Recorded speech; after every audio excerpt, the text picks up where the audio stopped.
Filipenses capítulo 4, versículos 1 al 9. Síganlo por favor conmigo. Dice así que, hermanos míos, amados y deseados, gozo y corona mía, estad así firmes en el Señor, amados. Ruego a Evodia y a Síntique que sean de un mismo sentir en el Señor. Asimismo te ruego también a ti, compañero fiel, que ayudes a estas que combatieron juntamente conmigo en el Evangelio, con Clemente también y con los demás colaboradores míos, cuyos nombres están en el libro de la vida. Regocijaos en el Señor siempre. Otra vez os digo, regocijaos. Vuestra gentileza sea conocida de todos los hombres. El Señor está cerca. Por nada estéis afanosos, sino sean conocidas vuestras peticiones delante de Dios, en toda oración y ruego con acción de gracias. Y la paz de Dios, que sobrepasa todo entendimiento, guardará vuestros corazones y vuestros pensamientos en Cristo Jesús. Por lo demás, hermanos, todo lo que es verdadero, todo lo honesto, todo lo justo, todo lo puro, todo lo amable, todo lo que es de buen nombre, si hay virtud alguna, si algo digno de alabanza, en esto pensad. Lo que aprendisteis y recibisteis y oísteis y visteis en mí, esto haced, y el Dios de paz estará con vosotros. Oremos. Señor, gracias por el tiempo que nos has permitido hoy día de poder reunirnos en tu nombre como iglesia, para poder adorarte, Señor, por la grandeza tuya, lo bueno que eres, lo maravilloso que eres, lo que has hecho en la vida nuestra a través de Jesucristo. Te hemos adorado, Señor, con estos cantos y rogamos que sean olor fragante a ti. De igual manera hemos ofrendado de lo que tú nos has dado. Te agradecemos por darnos lo que necesitamos y aún más, porque tenemos un Padre bueno que nos da todo lo que necesitamos. Y gracias que también nos das la palabra de vida esta mañana, la cual podemos abrir, la cual podemos leer, de la cual podemos recibir de ti la verdad tuya. Permite que en este momento tu Espíritu Santo nos enseñe tu verdad. Nos hable en el lugar donde estamos en nuestra vida espiritual y pueda efectuar el cambio que tú deseas ver en nosotros. En el nombre de Cristo te lo rogamos. Amén. Puede sentarse. Paz con Dios, o la paz de Dios, y paz con otros. Necesitamos una paz que transcienda toda circunstancia y toda diferencia entre nosotros. Hoy día se escucha mucho de la paz en los medios de comunicación. Queremos vivir en paz con otros. Pero esta paz muchas veces es superficial porque queremos eliminar simplemente las diferencias externas que existen entre nosotros, como por ejemplo el color de la piel. Queremos evitar eso. Queremos evitar estar divididos en el ambiente geográfico. Queremos evitar también el estatus social, las diferencias culturales. Todo eso lo queremos eliminar para que haya una paz entre nosotros, pero realmente esa paz es bastante superficial. En Hebreos 13:20 nos dice que Dios es un Dios de paz. En Filipenses, en este texto que vamos a ver, si usted ve el versículo 9, dice, el Dios de paz. Dios es un Dios de paz y el único que puede ser posible una paz que transcienda toda diferencia es el Dios de paz. Solo Él puede darnos ese tipo de paz que nosotros buscamos y anhelamos. El problema es que nuestro pecado desde el comienzo nos ha alejado de Dios. Dice la Biblia que nacemos alejados de Él. Dice que somos enemigos de Dios. Y el problema es que no tenemos por naturaleza la paz de Dios. Pero anhelamos esa paz. Nuestra naturaleza alejada de Dios produce lo opuesto de la paz también. Y aunque uno trata de tener paz con otros porque nosotros no tenemos la paz de Dios, no se lleva a cabo, no se convierte en una realidad. Pero si hay paz con Dios, va a haber paz entre nosotros. Cuando creemos en Cristo, eso es lo que sucede.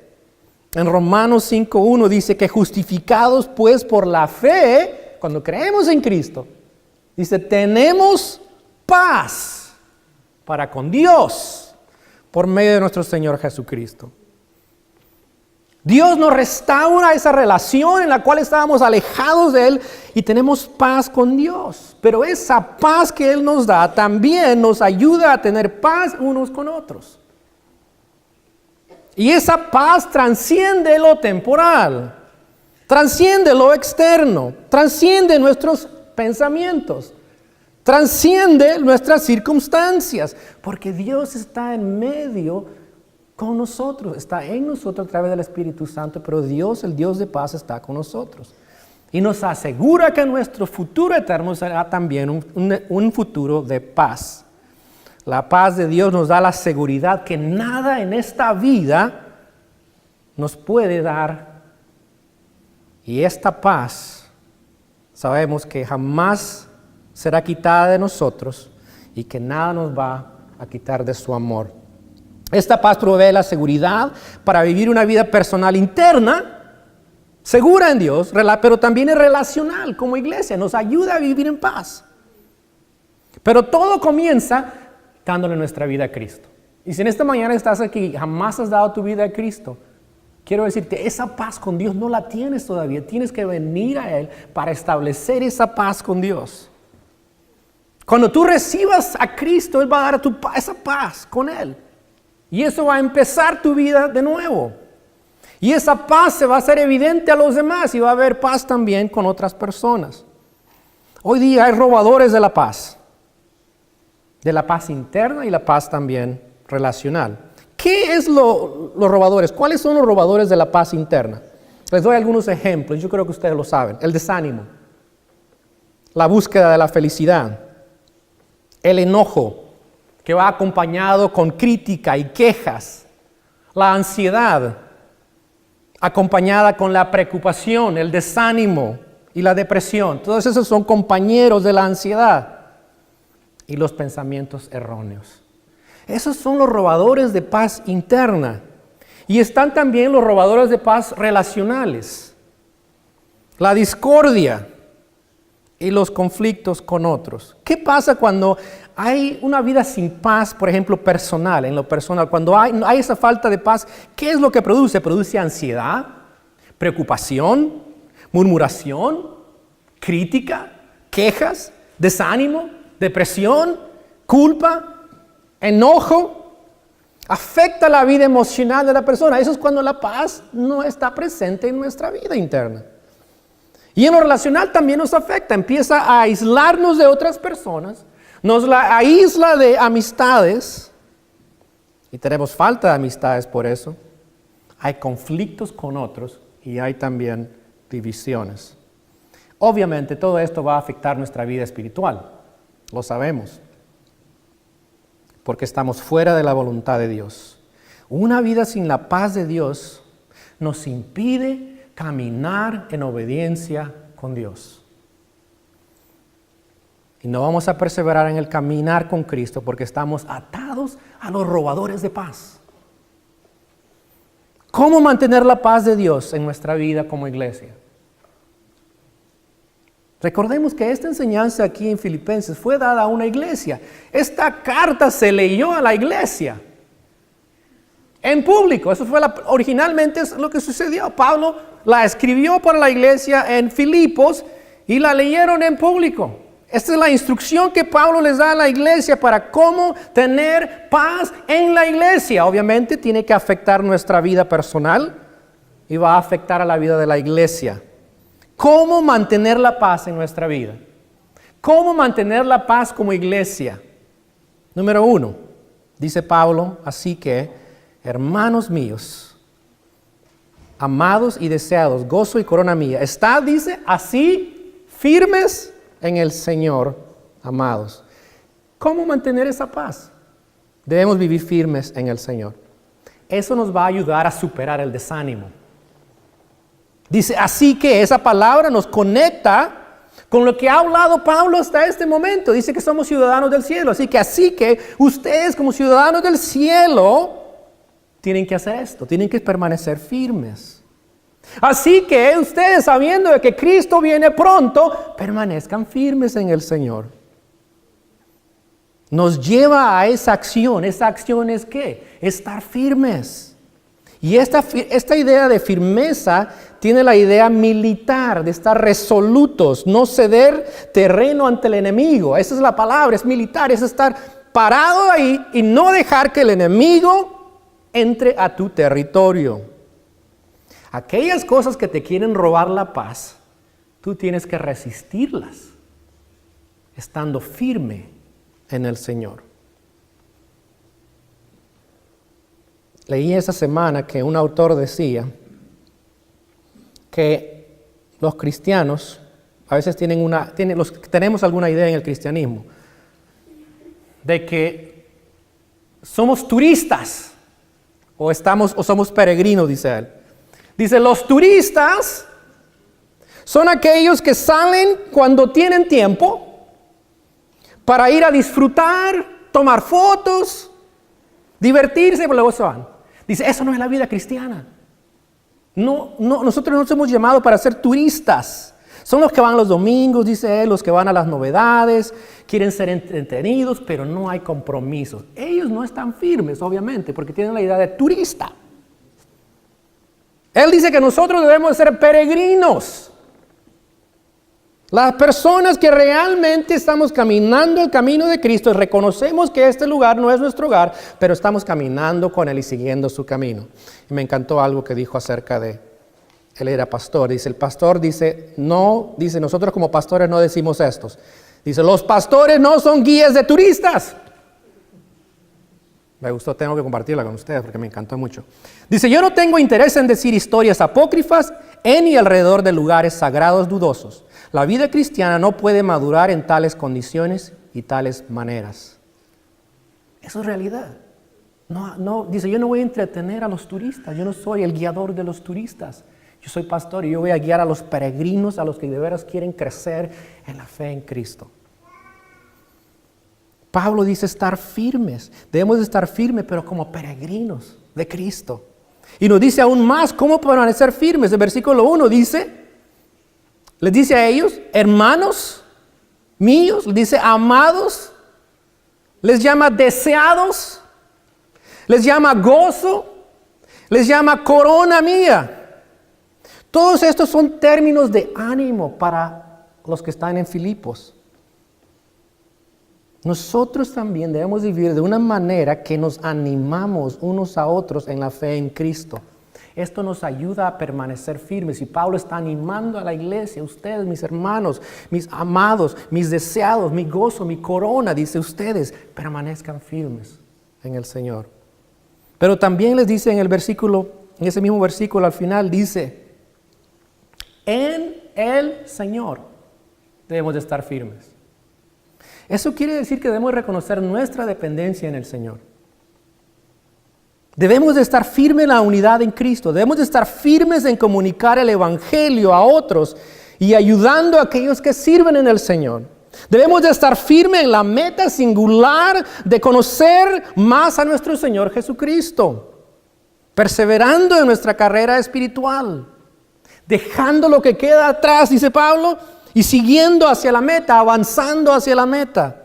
Debemos de estar firmes como ciudadanos del cielo. Pablo dice, en el Señor, eso es lo que tenemos que hacer. Y mirando al resto de Filipenses, Pablo dice también, debemos de estar firmes en nuestro gozo sin importar nuestra situación. Debemos de estar firmes en la oración para evitar la ansiedad. Debemos de estar firmes en Cristo para que seamos constantes, para que podamos pensar las cosas que son virtuosas. Pero esto no es automático. Tenemos que vivir nuestra vida como peregrinos, no como turistas. Esto implica buscarle intensamente en oración y a través de su palabra cada día.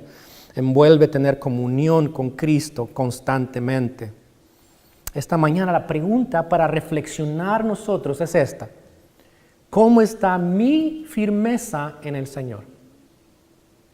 ¿Estás corriendo hacia la meta de ser como Cristo? ¿O estás parado como un turista?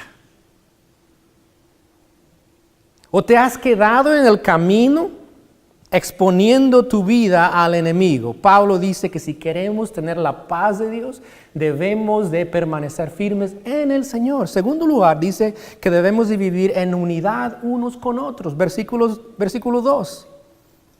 Esto va a ayudar a disipar la discordia que puede haber en nuestro medio.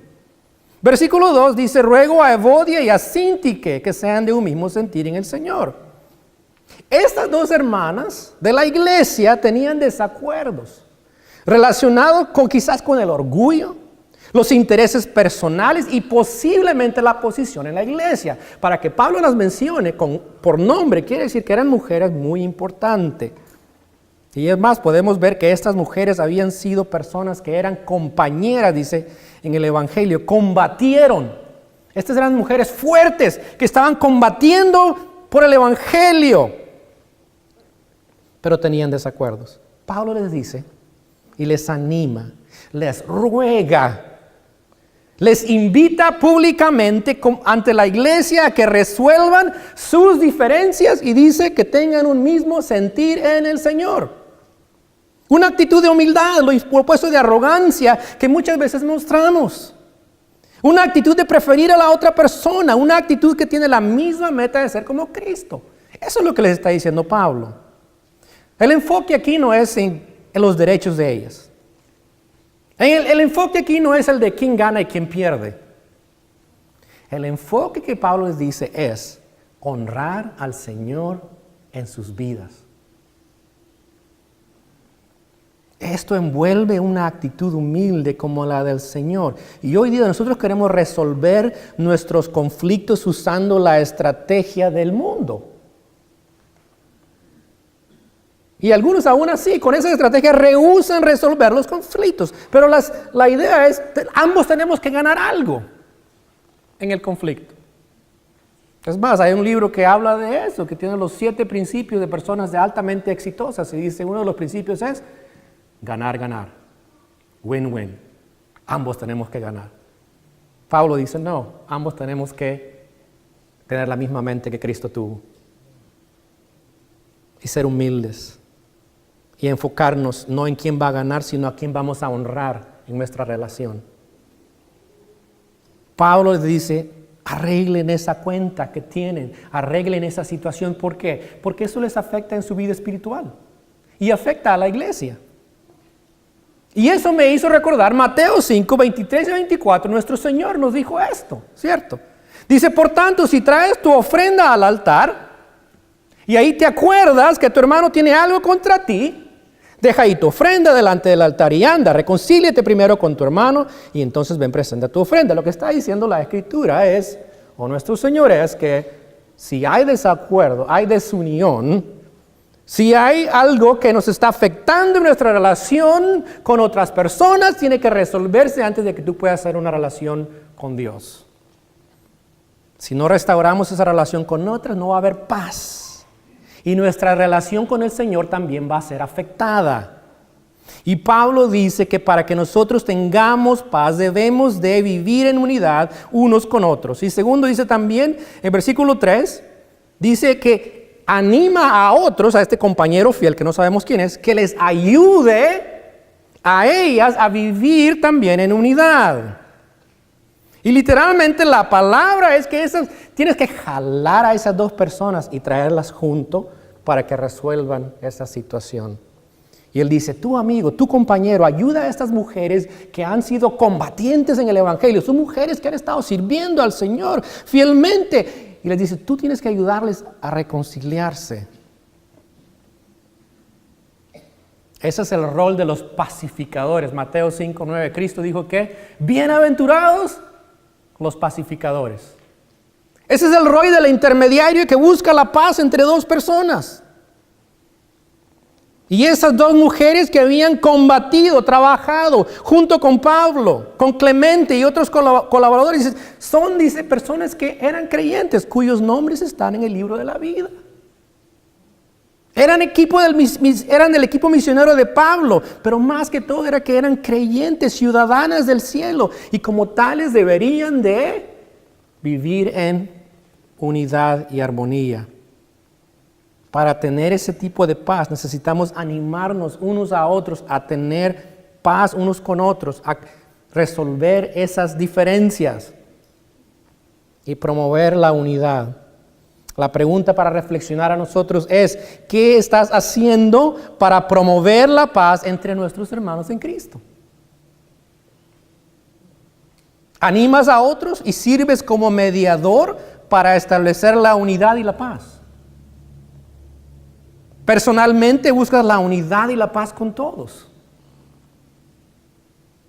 Pablo dice que para poder tener la paz de Dios, necesitamos animar y ayudar a otros a vivir en la unidad. Tercer lugar, debemos de vivir regocijándonos en el Señor.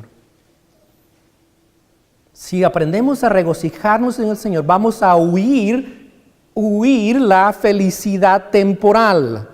Pablo dice, regocijaos en el Señor. Otra vez digo, regocijaos. Cuando hay unidad, hay gozo en el Señor.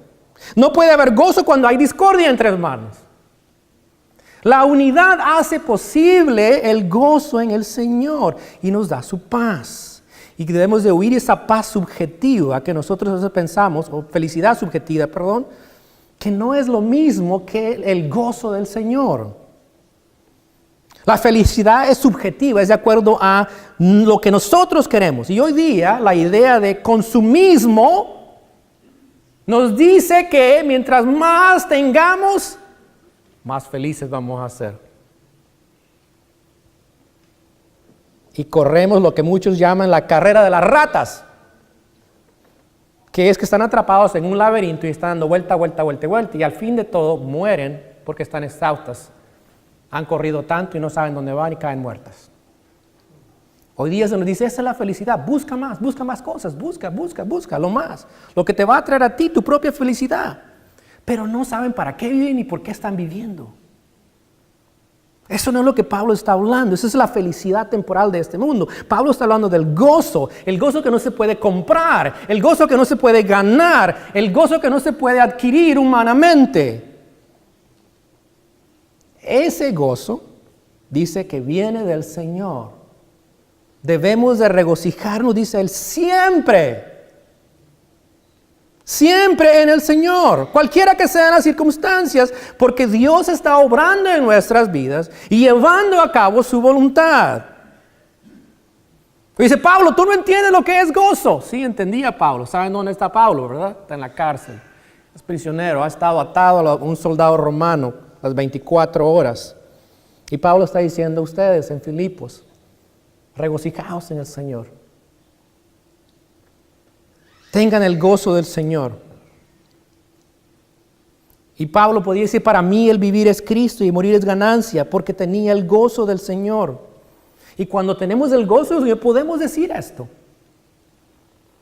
Tendremos gozo aunque lo perdamos todo. Pablo lo tenía todo por perdido, decía.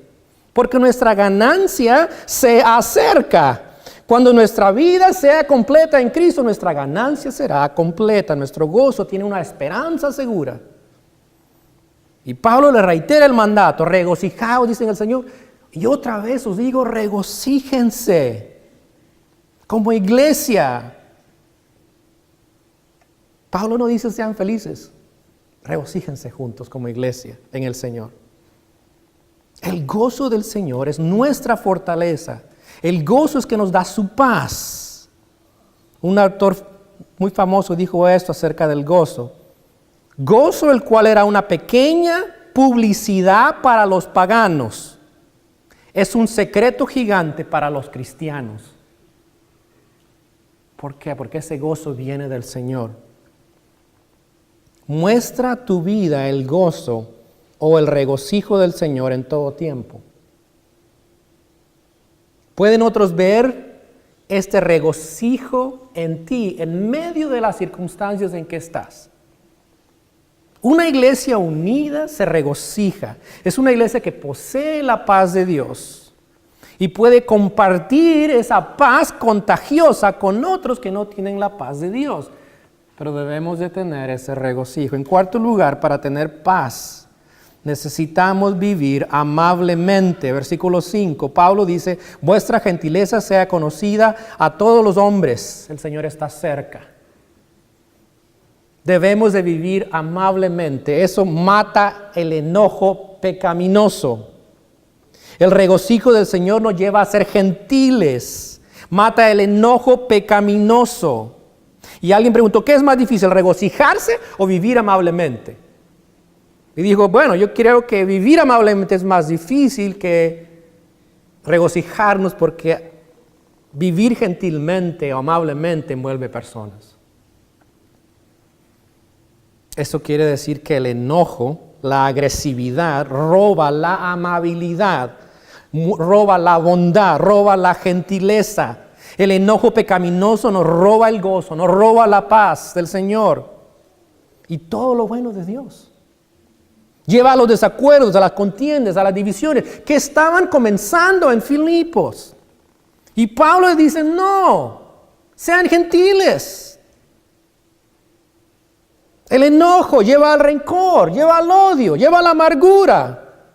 Y viene generalmente cuando alguien ha violado mis derechos. Mis derechos, lo que yo merecía. Y nos enojamos. Lo que debemos entender es que no merecemos nada de Dios, en primer lugar. Dios no nos debe nada. Y no hay razón por qué enojarnos y dañar a otros porque no recibimos lo que nosotros pensamos que debemos recibir. Pablo dice, no, sea conocida vuestra gentileza a todos los hombres, a toda persona. ¿Saben que los americanos hoy día son considerados en el mundo como personas arrogantes? Como rudos. ¿Sabían eso? Cuando uno viaja a otros países, eso es lo que sucede. La gente ve al típico americano y son personas rudas, son personas enojonas.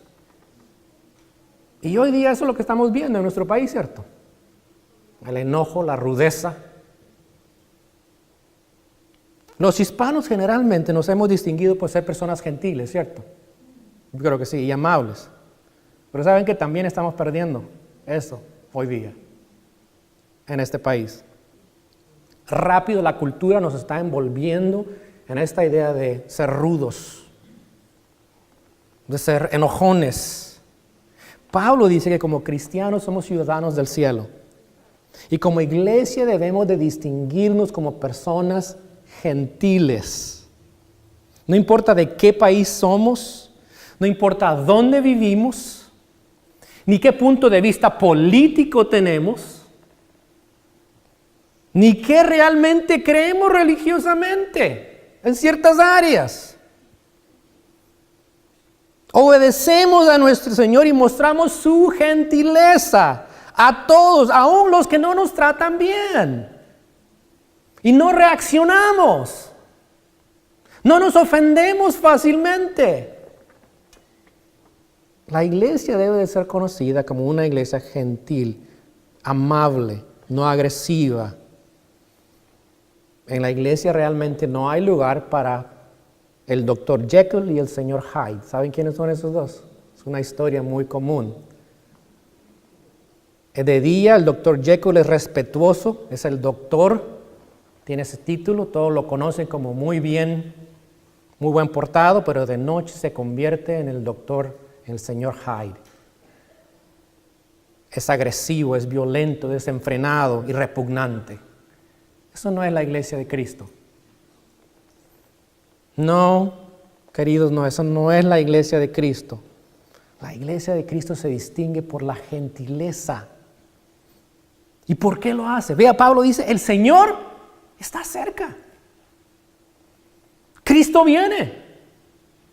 Y no te preocupes, Dios va a arreglar las cuentas que hay en este mundo, pero tú debes de agradar a Él. Él viene, Él va a recompensar tu vida. Es bondadoso, es misericordioso, es mucho más justo que nosotros. Él va a arreglar las cuentas, pero nosotros tenemos que vivir gentiles porque Él se acerca. ¿Cómo te conocen los que están fuera de la iglesia? En tu trabajo. ¿Cómo te conocen en tu vecindario? ¿Te conocen como una persona amable, una persona gentil, una persona bondadosa?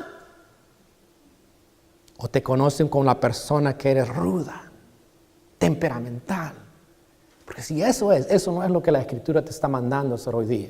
Te manda a vivir gentilmente. De esa manera, dice, la paz de Dios estará contigo. Número 5, dice que debemos vivir en constante oración a Dios. Versículos 6 y 7. Esto nos ayuda a vencer la ansiedad. Es muy interesante cómo Pablo lo conecta todo. Desde el comienzo ha hablado de gozo, ha hablado de la unidad, ha hablado del señorío de Cristo, ha hablado de que tenemos que tener la mente de Cristo. Pero nos está hablando de la paz de Dios. Dice que depende de nuestra firmeza en Él. Nos habla del gozo en el Señor. Nos habla de la unidad que tenemos unos con otros. Y cómo se demuestra a través de la gentileza, sabiendo que Él viene pronto. Dice, para sujetar todas las cosas bajo su señorío. Y que debe llevarnos también a evitar el afán y la ansiedad. Dice el versículo 6, por nada estéis afanosos. 40 millones de personas en los Estados Unidos sufren de ansiedad clínica. El 18% de la población en los Estados Unidos sufre de ansiedad clínica. Y sin duda hay más que no han sido evaluados. Y los factores que producen la ansiedad son varios, como la genética, la personalidad, eventos de la vida. Pero la mayoría de nosotros no tenemos ese problema de ansiedad clínica. Ahora, si tienes ese problema, hay ayuda para ti. Tenemos un centro de consejería donde podemos mandarte para que te ayuden a trabajar con eso. Relacionados con eso tenemos también los ataques de pánico, que vienen de repente y son muy similares a la ansiedad. Y quizás tú estás batallando, pero no de esta manera, de una manera clínica, pero tienes también la ansiedad, luchas con ese afán, te preocupas excesivamente en algo que está fuera de tu control. Y generalmente son circunstancias que no puedes controlar, o son personas que no puedes controlar y te causa afán. Y piensas en esta cosa y estás pensando en esto. ¿Por qué te digo eso? Porque ese soy yo. Yo soy así. Y este texto me habla a mí lo que yo debo de hacer para evitar la ansiedad. ¿Qué dice San Pablo? Dice, versículo 6, por nada estéis afanosos. Está diciendo, deja de afanarte. Es un mandato. No te afanes, dice Pablo. Pero nos da el antídoto para el afán. ¿Cuál es? Si no, sean conocidas vuestras peticiones delante de Dios en toda oración y ruego con acción de gracias. El antídoto para la ansiedad es la oración constante, por lo que te preocupa. En esencia, Pablo está diciendo esto: preocúpate por nada, ora por todo. Eso es lo que nos manda a hacer. Dice, sean conocidas delante de Dios. Dice tus peticiones. ¿Qué son esas? Peticiones quiere decir ahí específicamente lo que te está causando afán y preocupación. Preséntalo delante de Dios. Él sabe lo que tú necesitas, pero Él quiere que tú pidas a Él en oración. Mateo 6, 25 y 34, Cristo nos enseña lo mismo sobre que debemos de no afanarnos por nada, sino confiar en que nuestro Padre Celestial nos va a suplir nuestras necesidades. Dice, preséntalas a Dios esa ansiedad delante de Él específicamente. ¿Qué es lo que está causando afán? Preséntalo a Dios en oración. Segundo, dice, en toda oración. Esa palabra habla de intercesión, no solamente de petición, es intercesión. Si hay personas que tú sabes que te estás mostrando ansioso por algo de esa persona, que no puedes controlar, preséntala a Dios. Presenta a esa persona y pide por esa persona. Además, Pablo dice, háganlo con ruego. Cuando presentemos algo a Dios, presentémoslo con esa urgencia que nosotros tenemos. Con intensidad. Sabiendo que Dios está escuchando nuestras peticiones, nuestro ruego. Pero también dice en el versículo 6, con acción de gracias. Nuestras oraciones deben ir acompañadas con acción de gracias. ¿Por qué? Porque el agradecimiento reconoce lo que Dios nos ha dado ya. Nos ayuda a entender que lo tenemos todo, pero es de Dios. Y nos ha dado mucho. Y cuando llegamos a pensar sobre de qué estamos agradecidos que Dios nos ha dado, realmente nos hace entender que Dios es bueno. Y nos va a evitar a estar afanados. Reconocemos que es un Dios dadivoso que nos da todo lo que necesitamos. Pablo dice en el versículo 7 que hay una promesa. ¿Cuál es esa promesa?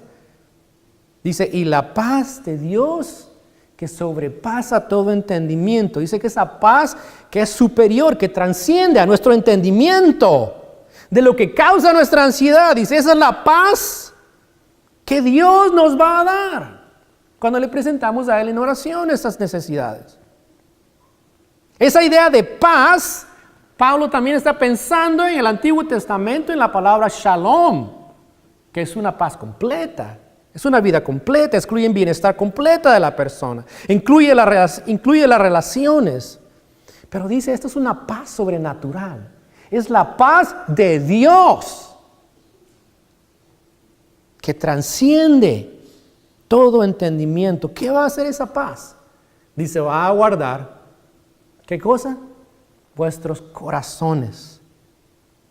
Guardará, esa palabra es una frase militar también.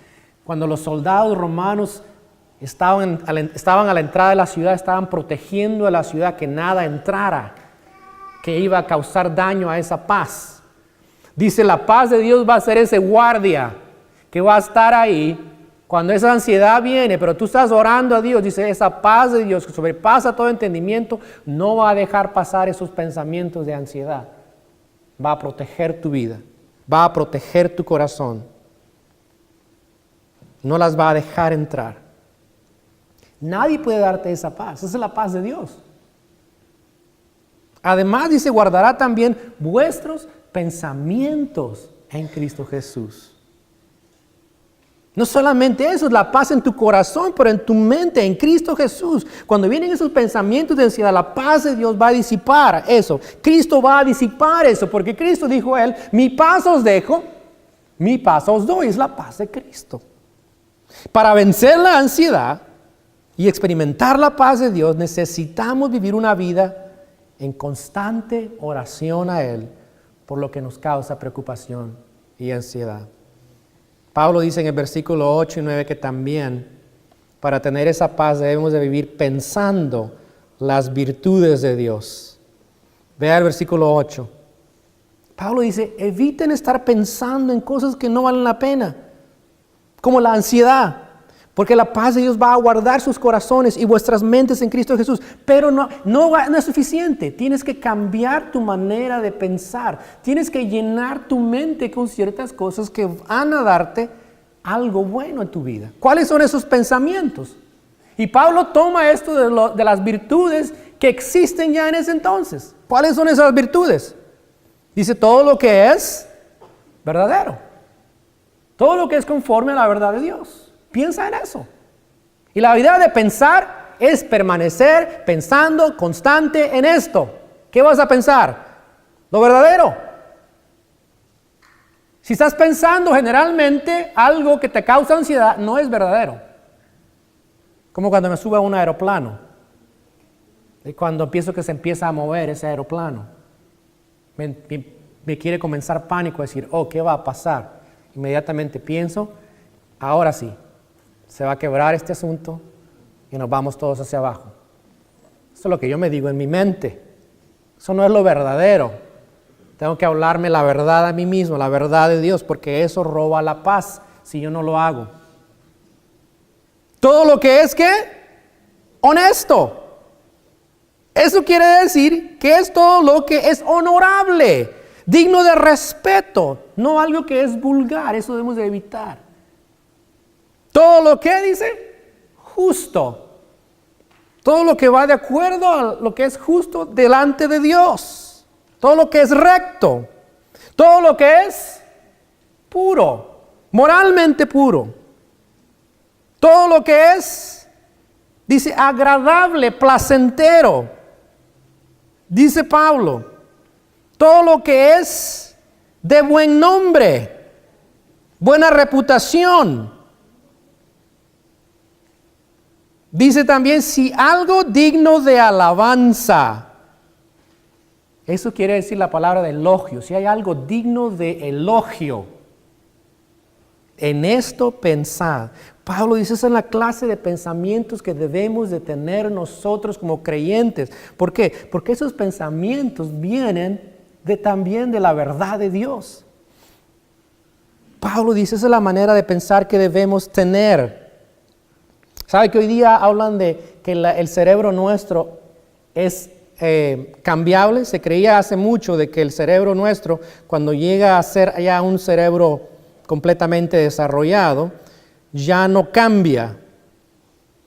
Pero hoy día los científicos nos dicen que el cerebro puede modificarse a través de las diferentes maneras de pensar. Le llaman neuroplasticidad. Suena muy complicado eso y no lo entiendo completamente porque habla de las neuronas y cómo las conexiones en el cerebro pasan. Es muy increíble la capacidad de nuestro cerebro. Pero dice que es posible reformarlo, cambiarlo a través de la manera de pensar. Pablo dice que nosotros como creyentes debemos de enfocarnos en pensar todo lo que es bueno, todo lo que es verdadero, todo lo honesto, todo lo justo, todo lo puro, todo lo amable, todo lo que es de buen nombre. Si constantemente estamos pensando en eso, eso va a llevarnos a nosotros también a cambiar en nuestra manera de pensar. Pablo dice eso. Y versículo 9 dice, lo que aprendisteis y recibisteis y oísteis de mí en esto haced. Pablo está diciendo, mírenme a mí como ejemplo. Lo que les he enseñado, pero lo que les he mostrado también a cómo vivir. Practiquen, dice, y mire cómo termina Pablo. Dice, y el Dios de paz estará con vosotros. Si hacemos esto, si vivimos firmemente en Él, si vivimos en unidad, si nos regocijamos en todo tiempo, si vivimos amablemente, si vivimos en constante oración a Dios, si vivimos pensando en las virtudes de Dios, dice, la paz de Dios estará con nosotros. Esa es la promesa de Dios para ti y para mí en esta mañana. Eso es lo que Él quiere para ti, esa paz. Eso es lo que quiere para la iglesia Grace hoy día. Señor, gracias te damos en esta mañana por la palabra tuya. Gracias que nos enseña lo que es tu paz, que transciende todo entendimiento. Esa paz, Señor, que no se puede medir, esa paz que no se puede adquirir hoy día, solamente a través de ti. Esa es la paz que anhelamos hoy día y esa es la paz que queremos buscar hoy día. Pedimos, Señor, por aquellos que no tienen paz con Cristo hoy, que están alejados de ti, no saben lo que es tener la paz contigo, que hoy día puedan ser transformados por ti para darles esa paz, que puedan venir a ti, rendir sus vidas para tener esa paz. Como creyentes, los que estamos aquí presentes, ayúdanos a buscar esa paz que tú nos has prometido dar cuando vivimos de acuerdo a tu verdad, que sea una realidad como iglesia, que esa paz que sobrepasa todo entendimiento guarde nuestros pensamientos, guarde nuestros corazones, guarde, Señor, las relaciones que tenemos en esta iglesia. En el nombre de Cristo. Amén.